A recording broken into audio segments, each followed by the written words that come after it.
opportunity to say, all right, well, I'm going to try to make it seem like you little homie. Ross, you look really crazy trying to call Drake little anything at this point. It's 2026. All right, you've been past your peak. It's about 2013. That again like 2008.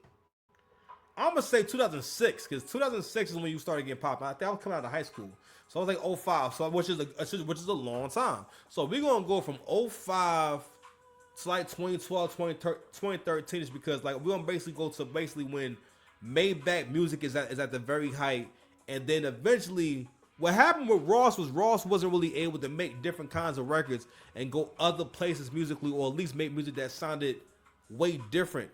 And that's always the problem with street guys. Street guys have great rap voices, but they're not really able to create the best catalogs because they're not able to go to different musical spaces.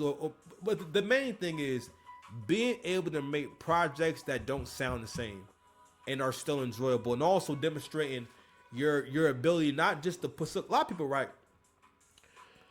they have a very basic idea of song structure, and song structure in and of itself is what makes a song enjoyable. So for example, I could choose to do 20 bars of just singing in the very beginning of a song where you just start singing, and then after that comes the hook, and then the second verse could be a rap, you know what I'm saying, and then after that it could be a bridge, and then you may not even have to even have a hook. You can have things that sound like hooks, or you can have a song where hook, verse, and for some songs that would fit. But you don't have to stick to 3 verses, 3 hooks, or 2 verses, 3 hooks. You don't have to stick to that. You can do whatever you want. The idea is how long is the hook? How are you saying it? Pause. How long is the hook? Pause. How long are you rapping for? How long are you singing for? Your understanding of everything being exactly where it needs to be at. But again, a lot of people get caught up in the sound if they can get that far, and they get caught up in putting the song together. So they'll never really experience, being able to say, all right, boom, now let me start building up the actual structure of the record, meaning that, all right, where am I putting the verses at? You know what I'm saying? This all this shit. I want to change. But anyway, so this what Rick Ross be doing when he play Acid My Music. So rather than let it play.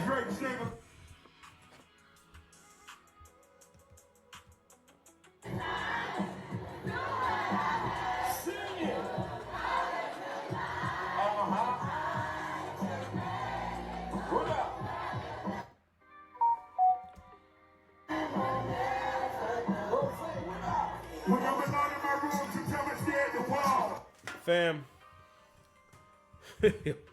Drake reacted with crying emojis and shit. Anyway, so the reason why I know, and we all know, right, that for the most part,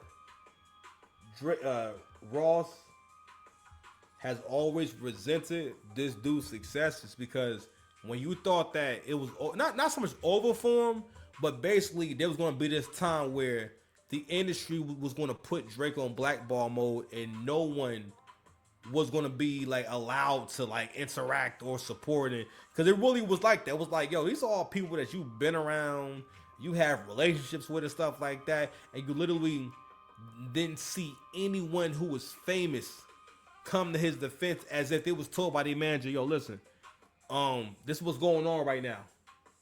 Homie finna go through it. You know what I mean? It was like a one big concerted effort against this guy, and Rick Ross wanted to like kind of ride that wave. So here we are in 2026, right? Iceman on the way. Iceman coming in a few days, my boy. So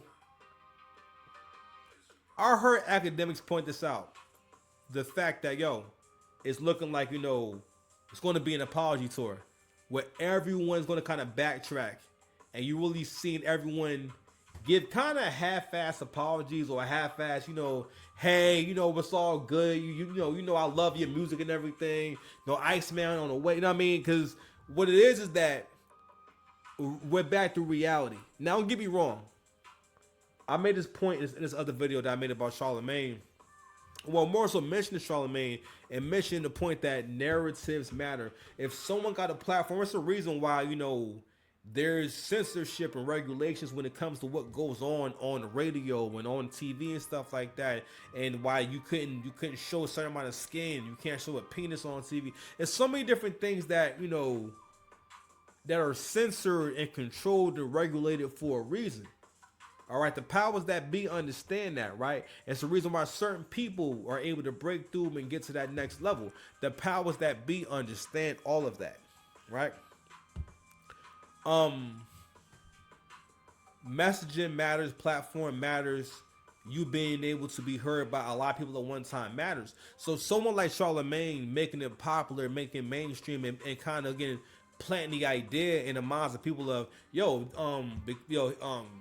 basically he's a part of like Drake kind of becoming a meme because his harsh critique, because it would basically be, hey, I think you're really talented and whatnot, but I also think you're really corny and this and that. And it's like, yo, in what reality can you call someone who can there is no, like, if there was a dude in your town, right, who's able, that all the girls want, and he could smash your girl, and any girl he want, and he got money and got cars, and you come, and even matter of fact, even the word corny, even that concept is a lot of times I think it's wrongly used. It's not really used in like a solemn, honest way. It's mostly used for the most part to tear like a dude down, or tear a black man down.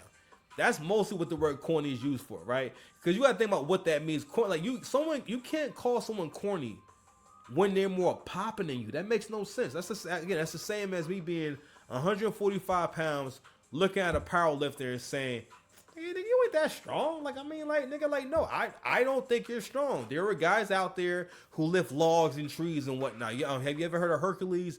I just don't think, like, you're not stronger than a Greek hero. That's why I believe it's strong. If you want to ask me what is the litmus test for how strong you are, if you can't do the 12 labors like Hercules, it's not for me. That's how haters be talking.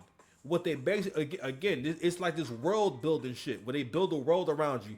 Don't let niggas like build a world around you. Let me tell you something, because that's what losers do. One behavior of losers is that what they want to do. What? I've been not. Relax. I've been not talking. So what are you talking about? Rose. I know. Losers, again, always want to waste time on something, right? Because that's what they do, is waste time. Want to waste your time and their time. Even with Ross, right, nigga, you mad at Drake because your music stopped popping and you stopped making different records. You stop rapping over different beats and rapping about. It's not even that you. All right, here's a quiet kept secret. No one cares what you rap and sing about. It's about the sounds and the feel and the emotion and the shit sounding new. That's it. It's mostly it. And that's why the smartest thing to do, the fastest way to keep yourself sounding fresh, whoever's next, go do a song with them. On Blueprint 3, who's on Blueprint 3? Mad goats, like all the young nigga goats was on Blueprint. Not all, but I'm just saying you had Cole on there. You got Drake. Now I don't like Drake's song on there, but Drake was still on there. Hov went got Drake. All right, and Kid Cudi. I feel like he had someone else. But either way, but he went and got these people, and they were up and coming. They were young and everything, and their features were impactful on the record for the most part.